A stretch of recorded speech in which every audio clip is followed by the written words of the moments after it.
happening, peeps? First show or last show of 2012. Yes. And notice how close George and I are together. Yeah, last show you'll ever see me sitting next to Kevin. Yes. Unless something big happens. You'll see him sitting next to me, but he'll be in his box and I'll be in my box, kind of like the old show Hollywood Squares. I like Remember being that in shit? boxes.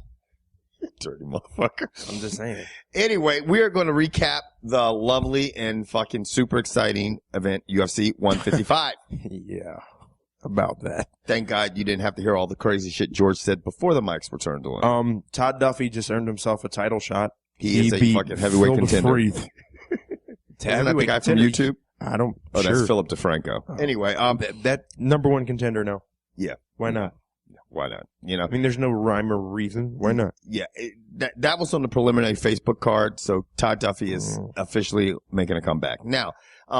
Anything Eric Perez defeated Byron Bloodworth. That was a pretty, big bantamweight title. 8 out of 12 fights went to the decision. Yeah, that's where you know what's funny. It's getting to the point where now you see what Jimmy and I used to talk about, like while we like the Denny's slobber knockers. We like the slobber knockers because when you start when a fight card starts at 10 o'clock at night and all the fights go to the decision. It's 1:30 East Coast time before the shit's over. You start getting tired. I mean, at least I know that in the East, and I don't know how the motherfuckers, like all our boys that are in England and across the pond, do that shit. They jump on YouTube. Well, no, they're tweeting, as shit is going on. I'm like, man, these motherfuckers, it's got to be like 3 or 4. You guys are fucking some diehard fans, so I got to give it up to you guys. Yeah. Anyway, let's start with the main fucking part. My biggest concern is what is your biggest concern? Judging. Their judging's broken. Really in broken. MMA. We've talked about it for the longest time. And one fight where I just don't understand is the Jamie Varner Melvin Gillard fight. Varner dominated the whole entire fight. 2 refs had it 30-27. But Stevie Wonder didn't. But that other cat had it 30-27 for Gillard. Like, what? Yeah. Where do you find, I don't understand what you're looking at. Yeah, I don't understand that. And then Joe Rogan went out and made a comment like that. Like, okay, you had Gillard winning every round. Like, that gets scary. Yeah. I mean, because all you need is another blind ref to do that, a judge to do that, and now or even a judge to split it. I mean, here's the thing, and to see 8 out of the 12 fights go to decision when you had a judge show up that bad. Yeah, like what was that dude doing? Like, I don't want that guy judging my fight. I don't want him judging my fight either. Not that I'm fighting, but and then the other thing I get to is I'm asking a question early. Ask it. What does it take to get a 10-8? Now, what I mean by that in boxing, this is using a boxing system. So in other words, it's a 10-9 must. I got to get 10, and if I get 10, that cat has to at least get a 9. Right. But if we're boxing and I knock you down, you automatically get an 8.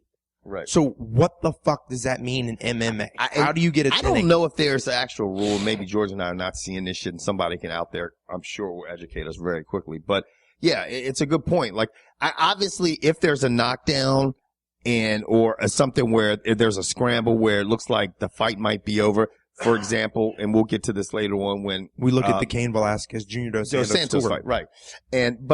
But I mean, there's real, people get taken down, people get knocked down in MMA. You see people come back from that constantly. I don't know what determines what a 10-8, if it's just pure domination that determines that now the round is 10-8 because, like you said, Andy was making a point. Like, during one of the fights, and we'll get to that. But all right, so let's get to the card. It opened up with what I thought I was hoping we were going to get the old Chris Lieben, but Chris Lieben had a year off. He looked like he had a year off. Yeah. I don't know who the fuck Derek Brunson is. Right. But he did what he had to do to win. Yeah. And not a very exciting fashion. That shit was terrible. I mean, and not taking nothing away from the guys, but it was just terrible. Yeah. Now on to Fat Elvis versus Yushin Okami. Again, a bit of a snore. Mm-hmm. And then there's some discrepancy on these. 30-27, 37, 30-27, 29, 28. Yeah. So that means somebody got I don't get it. I mean, and Dana White's, obviously, Dana White, he's one to he doesn't hesitate to say he's bothered by something. So far with Las Vegas Athletic Commission, their judges are just fucked up. Now, I think they're watching a boxing match.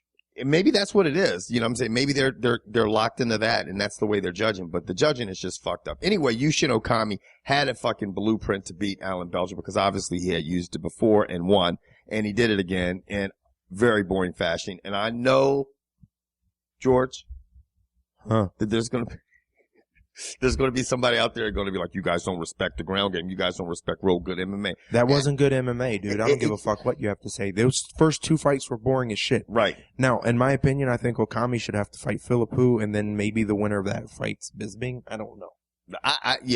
This is how the middleweight's really starting to thin out with just Anderson and like 3 or 4 guys. Right. That's one thing that definitely happened with these fights is that Alan Belcher took the L. Tim Boetsch took an L. It was a little on. Just in Derek Brunson, he's going to fight Anderson Silva. Yeah. Because, anybody can fight anybody. But Philippou did what he had to do. Boetsch, I think, was hurt on the end. He was broke hurt. his hand. Then he got poked in the eye. Yeah. He just had a bad luck in the ring. Just a bad night, one thing after another. But you know what? That's the good thing about Boetsch. At the in between the second and third, he said, he's like, I can't see. Right. Shit is blurry. He's like, do you want to stop? He's like, fuck no. And I'm like, yeah. Yeah. I feel bad for the guy because he's a good fighter. And you know what? I think, under different circumstances, if they fought again, he might could come out with the win. But it did thin out who could possibly meet Anderson Silva. I mean, obviously we're looking at Michael Bisping, who, if he gets through Vitor Belfort, he's one of the top candidates. And Dana White at the post conference said he will fight, Anderson Silva if he can beat, Vitor Belfort. Let me tell you something. That's not an easy thing to fucking do. No, well, I love how Vitor is now cannon fodder for 05 and 85. Right. So he's fighting the 05 champ, comes down and goes, if he gets beat at 185, he gets passed up. And I don't get it. Now, there are some other middleweight contenders out there. One of the funny things is seeing that Constantinos Philippou just won.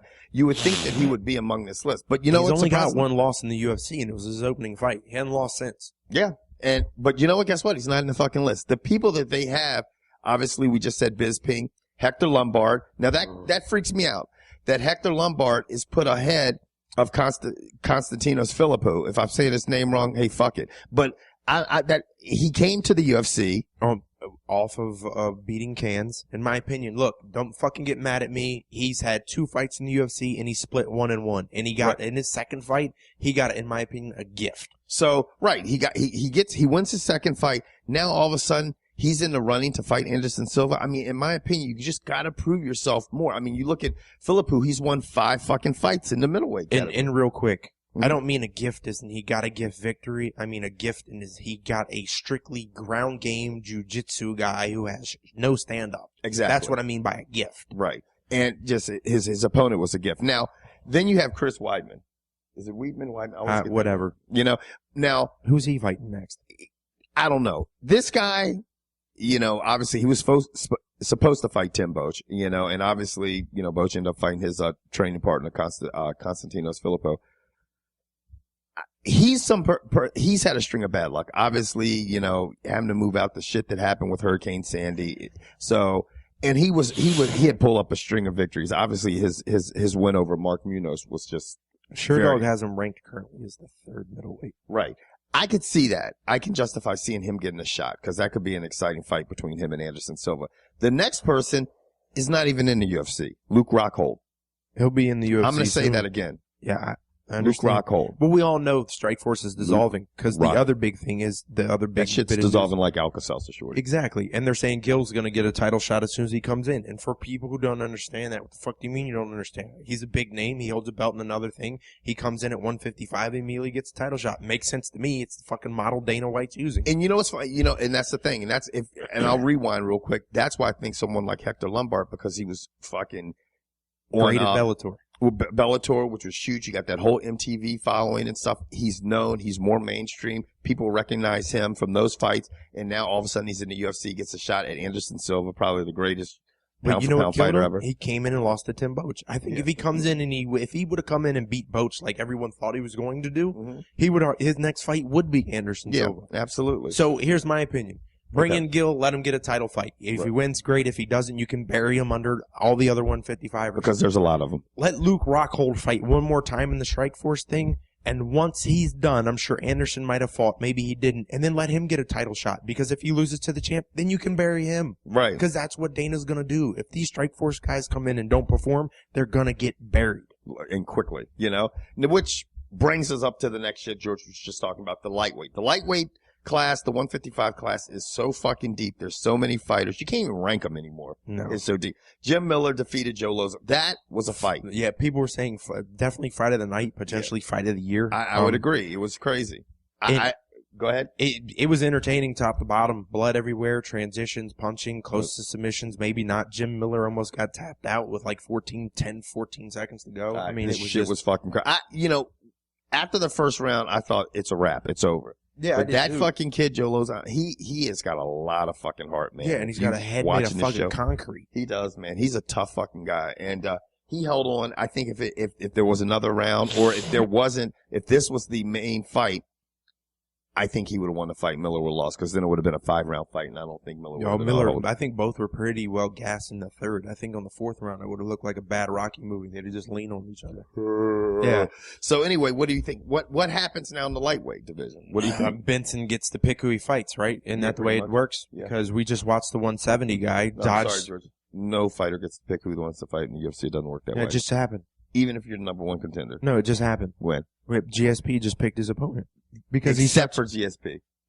He's the only one that counts for, okay? Don't get it twisted. Only GSP, okay? Oh, because he's such a good company man and done so much for the company. You're fucking shit up now, okay, man? I'm losing my faith in you. I don't know what rules. I don't know. Look, I'm not even going to sit here and try to predict who's because it's not worth my time. Because I'm going to say something, you're going to say something else, and then an article is going to come out in 10 minutes, and we're both wrong. So fuck it. Here's an idea. You tell us what you who should fight Benson next. Yes. Now, the title fight. There's absolutely no stability in this weight class. I think this weight class has had the most turnover in champions in the last 2 to 5 years. Right. It's crazy. It's fucking crazy. I mean, I can't even remember. You can think Brock Lesnar was the title. Brock Lesnar, JDS, Cain Velasquez, Frank Mir at one point. Frank Mir at one point. Because, and then, you had Mir, Lesnar. Who was before Lesnar? I think Mir. I can't even, huh?